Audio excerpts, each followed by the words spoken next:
I want to put myself in a position where I got a rap to eat. Where I gotta go. I haven't been on tour in 2 years, y'all. You know why? Because I don't make money going on tour. Like my last tour, I didn't make no money. I probably make my first tour. I'm gonna be 100% transparent with y'all. Like my first tour, I probably made 10 bands over the course of 2 months. When you go on a supporting tour, you make way less. You're not making no money.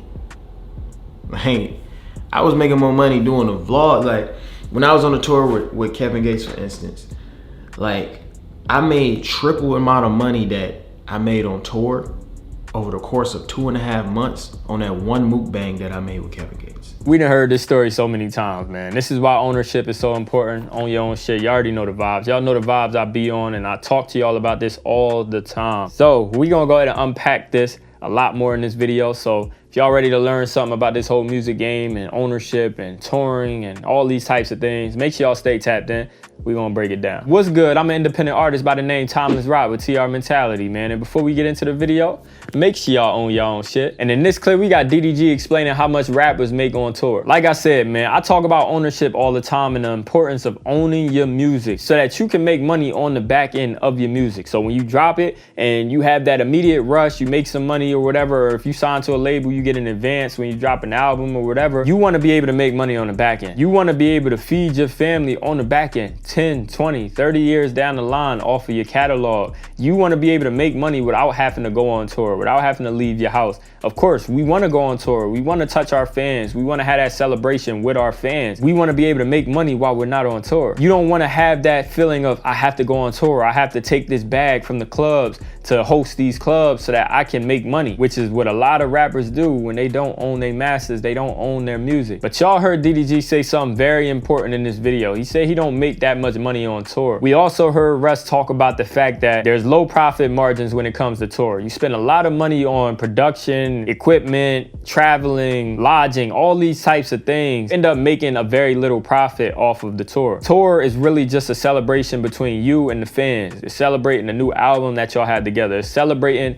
the connection that you've built with your fans. Is celebrating the fact that they've been supporting you for so long. You want to come and touch them. You want to be with them in person. It's not all about the money when it comes to tour, especially if you own your music. You don't have to worry about going on tour. You don't have to stress yourself out and be like, I have to be on the road 24/7, because you're able to make a lot of money from your catalog from home. A lot of people don't think that you can make money from your music only, and that you have to go on tour and that you have to host clubs. And that's only because you're hearing a lot of advice from artists who don't own their music. So the only way they can make money is on the road. But like, you really have to think about that logic. Record labels want to sign artists and own their catalog. They don't go on the road at all. Record execs, they literally just stay inside their office. They're not leaving the house. They're on social media trying to find the next artist that they're gonna sign. And how do you think they have this big building? How do you think they're able to continue to give these advances? How do you think they're making money? From music catalogs that they own. That's proof that music catalogs generate great revenue. It's just that artists are uneducated about the game. Artists don't know because they're not getting that. They're just signing these record deals and they're just giving away their ownership of their music for a couple $1 million that the record label is going to give them,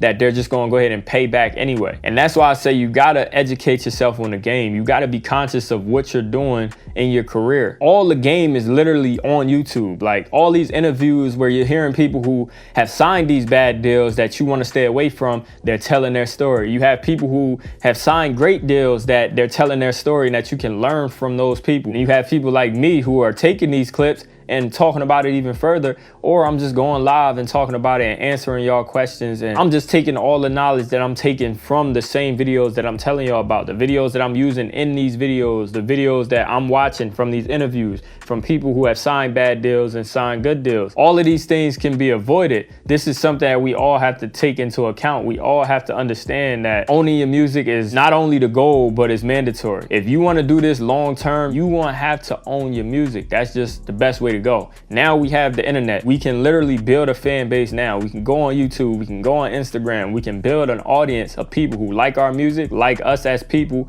want to come to our shows when we do go on tour, want to stream our music whenever we drop it, want to watch our content whenever we drop it, that we can get all by just building an audience on social media, building our brand, a message. Y'all hear me talk about own your own shit. I always talk about ownership. We have our own message that we can stand by, that other people will stand by as well, as long as it's a good message. And that's all subjective. Whatever your message is, you go ahead and put that out there and you stand by it, and people will get with you. They'll stand with you. So it's time to really start understanding the music business. It's time to own our music and never give it away, because there's no point in doing that. We got a completely different situation these days with social media, and we got so much information that we can learn so we can avoid bad situations. But hey man, I appreciate y'all for tapping in. I hope y'all was able to take something from this video, and go ahead and add to the topic. Go ahead and drop down in the comment section what you learned from this video, what you've been learning about the music business when it comes to going on tour, and how much money is generated from tour and making money from owning your music catalog, which you should anyway. It's yours, you created it. Go ahead and drop that down in the comment section. I'm gonna be getting back at y'all. But if y'all rock with the video, y'all agree with what I'm talking about, and y'all was able to take something from it and learn, go ahead and drop a like on the video. And if you're new to the channel,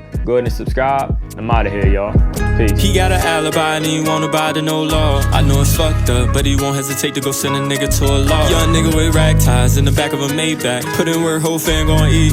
I've been going to work on eat. All grind, no sleep, I stay low key. And you know I be rolling with killers, they really gorillas. Only the realest, you know that we winning. I feel like